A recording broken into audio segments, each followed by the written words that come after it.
Hello everyone and welcome to Cinderful Gaming. In today's video we're going to look at getting started with the Necrons in Warhammer 40,000, building a force based around the Starshatter Arsenal Christmas Advent Calendar detachment. You can find the rules for this detachment, including enhancements and stratagems, free to download on warhammercommunity.com. Today's video is sponsored by Gap Games, a fantastic miniature wargaming store in Queensland, Australia. They stock a wide variety of miniature wargames from all things Games Workshop to some of my personal favourites, Conquest of the Last Argument of Kings, and all things Modifius wargames as well. Use our affiliate code in the link below to help support both this fantastic store and the channel as well. To begin with, we're going to look at the Locust Lord. Now, the Locust Lord is the Destroyer Lord, the standard Destroyer dude, the flying sort of hovering guy. Now, he is a movement 8, toughness 6, 6 wounds, 3+ save with a 4+ invulnerable save, and an objective control of 2 as well. He has the option for either being equipped with a Staff of Light, which is a weaker combat profile but does also give you some range, or the Lord's Blade, which is a devastating wounds, strength 8, AP -3, damage 2 weapon in melee, but no range profile. Now the model can also be equipped with either Nano Scarab Amulet or Resurrection Orb. This will either give him Feel No Pain 5+, or the Resurrection Orb, giving him the ability to boost the reanimation protocols of the unit he's joining. Now, his other abilities are, first of all, Destroyer Cult, where while he's leading a unit, the unit will have critical hits on 5, and Driven by Hatred, each time this unit makes an attack that targets an enemy unit below half strength, you can re-roll the hit, and you can re-roll the wound roll.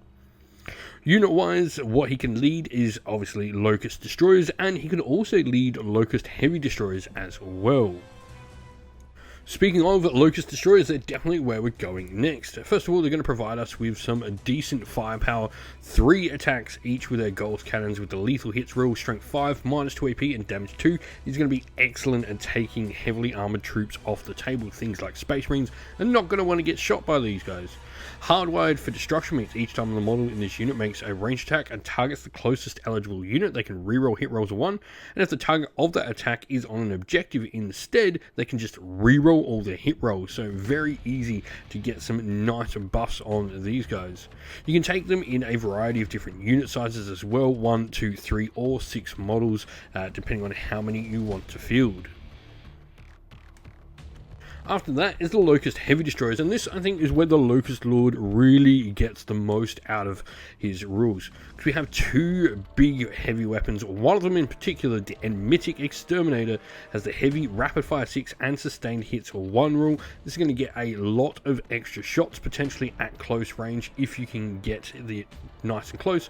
They are strength 6, -1 AP and damage 1, so not the, I guess, heaviest of shots, but they are going to punch out a lot of them, and being able to get those crits on 5s on this could be particularly nice.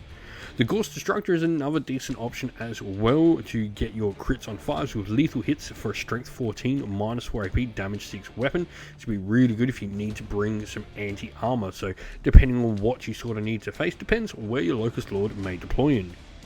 Now, you've got the optimized for Slaughter rule as well, where each time a model in this unit targets an attack with its Enmitic Exterminators against anything that's not a monster or vehicle, you can reroll wound rolls of 1, or each time they have their Gauss Destructors target a monster or a vehicle, they can reroll the wound roll of 1.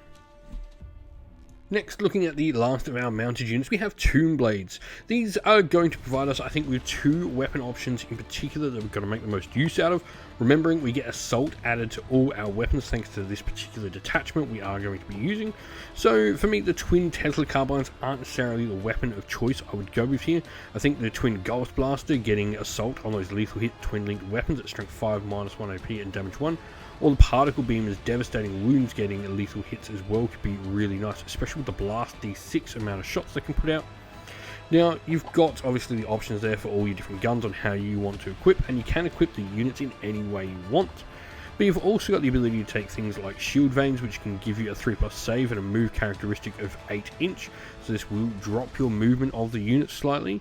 Or you can give them either a Nebulobe, which is going to give them Ignores Cover, or Shadow Loom, which will give them the Stealth ability, some extra protection for them.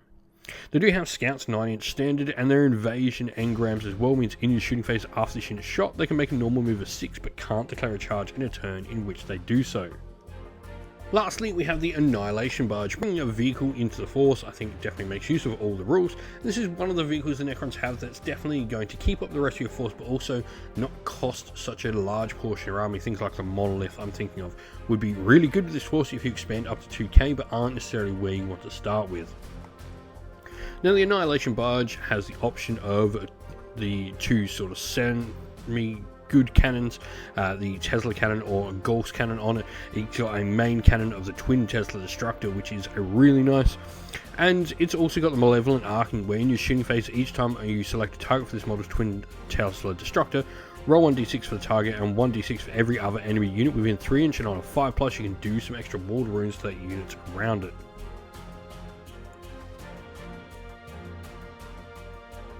And so our force today is obviously the Necrons, and we're playing with that Starshatter Arsenal detachment. And this gives us the Relentless Onslaught ability, where each time a Necrons model from your army makes an attack that targets a unit within range of one or more objective buckets, you add one to the hit rolls. And in addition, ranged weapons equipped by vehicles and Necron mounted units, excluding Titanic units, all gain the Assault ability. Now, leading our force is our Locust Lord. Now, we've gone for the Staff of Light and Resurrection Orb. We've also taken the Chrono Impedance Fields. This is going to give us the ability to pick one unit in each of our command phase to give some extra protection and negating some of the damage coming into them. Mounted units are where the majority of our force's points are spent. We've got a unit of Locust Destroyers with 6 models in the unit. 2 units of Locust Heavy Destroyers, both with 3 models in the unit, and we've got each weapon option here with the Enigmatic Exterminators in one unit and the Ghost Destructors in the other. Next, for our mounted units, we have the Tombblade units, 2 of them. Both units have Shield Veins and Shadow Looms, while one unit is equipped with Particle Beamers and the other with Twin Ghost Blasters. Lastly, for vehicles, we have the Annihilation Barge, which has got the Gauss Cannon equipped underneath it. We hope that you found this video helpful in getting started with Warhammer 40,000, and that it was able to give you some ideas and inspiration to start your own force in the game. If you have any further questions, please comment down below, and while you're there, don't forget to drop a like, subscribe, and join our Discord server to check out all of our future Warhammer 40,000 content.